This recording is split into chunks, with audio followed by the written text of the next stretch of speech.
Warning: some of the images are graphic and viewer discretion is advised.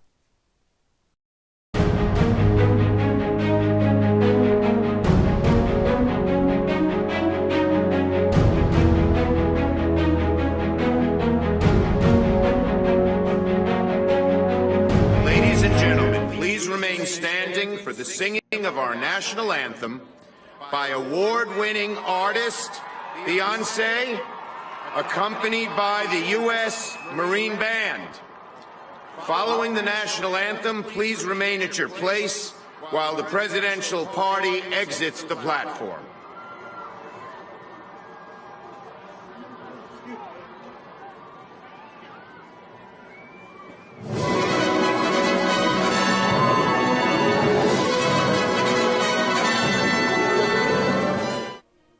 Beyoncé Knowles is a product of the entertainment industry of the Second Kingdom in the prophetic charter in Revelation chapter 13, the United States.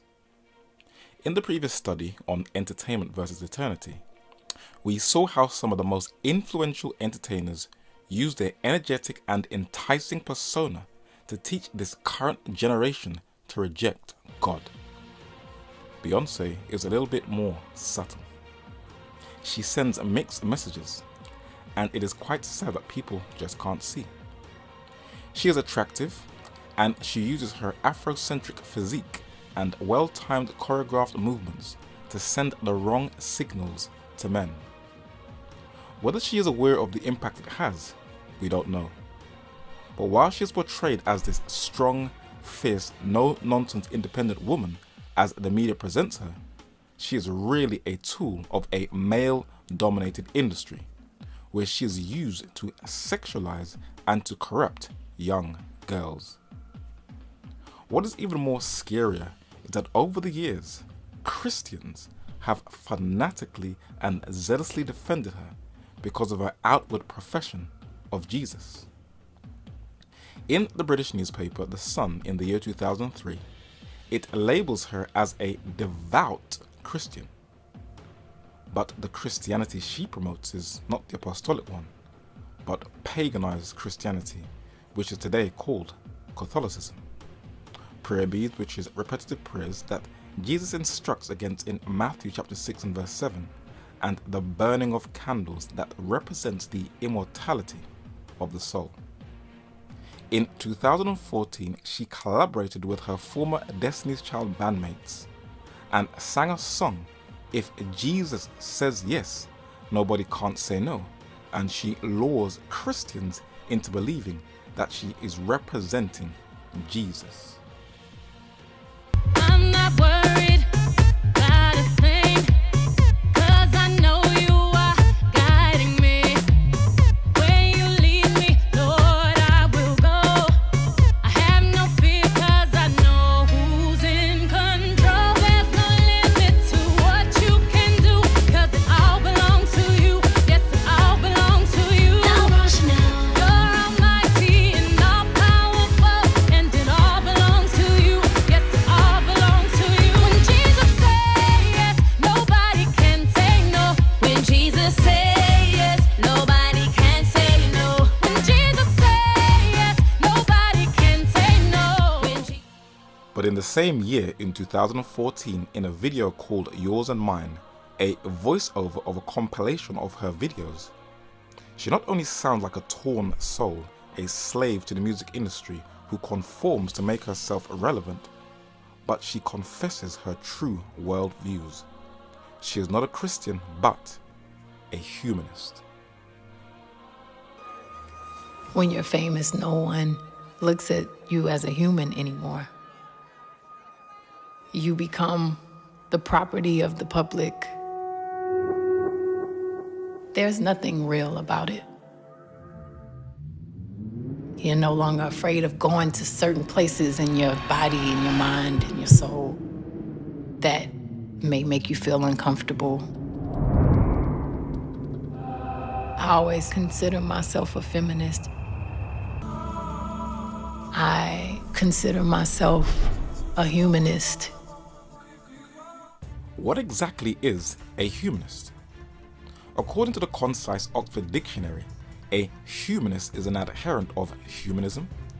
Humanitarian, a student especially in 14th to 16th century of Roman and Greek literature and antiquities. So what is humanism and humanitarianism?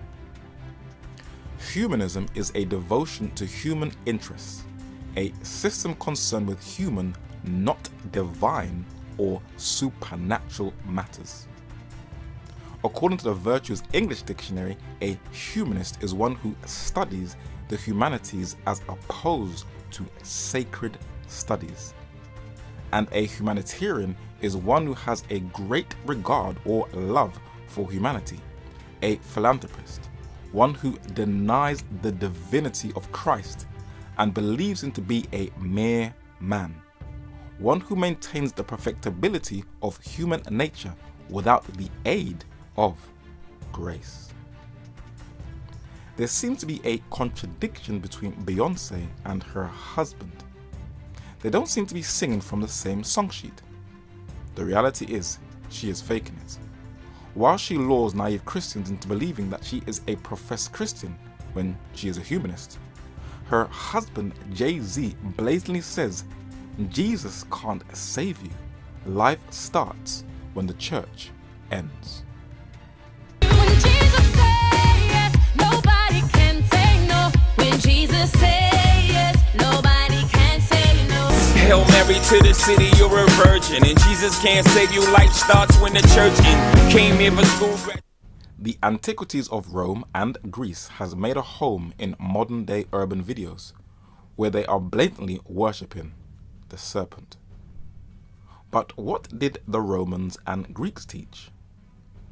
Bacchus, who is celebrated in modern day carnivals in Brazil, the Caribbean and in the UK, was the god of drunken debauchery, the Bacchanal, a god of human nature. And Venus, where we get the word venereal disease, is the god of sexual pleasure. These gods were a product of humanity's fallen state. In a book titled The Christian Philosopher, the 19th century Scottish scientist and theologian Thomas Dick documents the absurdities of Greco-Roman philosophy. The ancient Greeks and Romans, who boasted of their attainments in philosophy and their progress in the arts, entertained the most foolish, contradictory and unworthy notions of the object of divine worship, of the requirements of religion, and of the eternal destiny of man. They adored a host of divinities characterized by impiety, fraud, injustice, falsehood, lewdness, treachery, revenge, murder, and every other vice which can debase the human mind, instead of offering a tribute of irrational homage to that supreme intelligence who made and who governs the universe. Even their priests and philosophers indulge in the most degrading and abominable practices and entertain the most irrational notions in regard to the origin of the universe and the moral government of the world. Most of them denied a future state of retribution, and all of them had their doubts respecting the reality of an immortal existence, and as to the doctrine of a resurrection from the dead. They never dreamed of such an event and scouted when proposed to them as the climax of absurdity. Greek philosophy, especially Platonism, comes under a new face today. It is called Darwinism. And Charles Darwin, whose ideas were not one bit original, taught that we are nothing more than products of nature. His ideas influenced Karl Marx, who is buried in North London in England.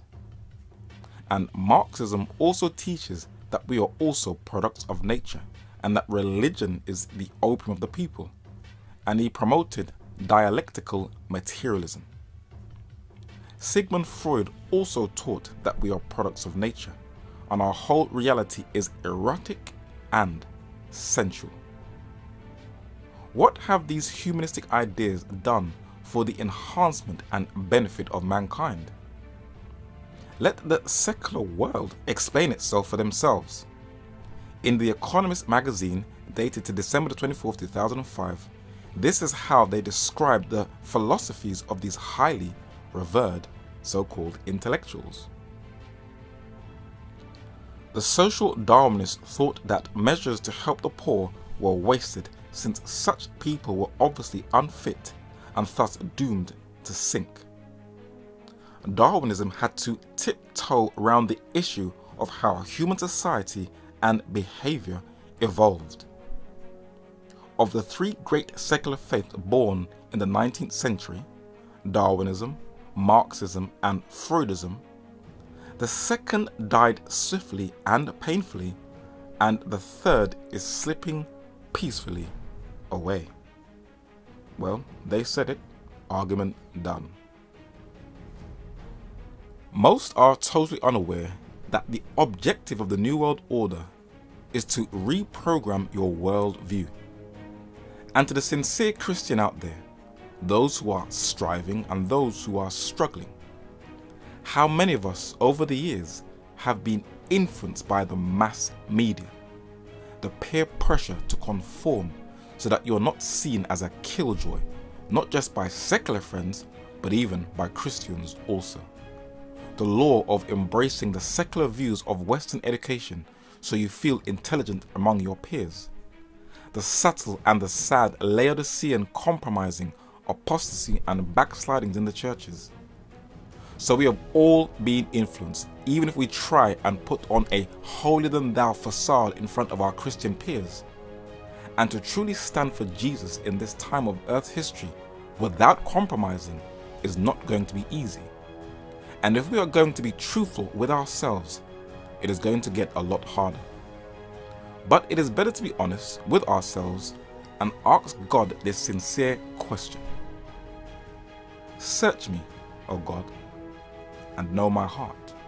Try me and know my thoughts, and see if there be any wicked way in me, and lead me in the way everlasting.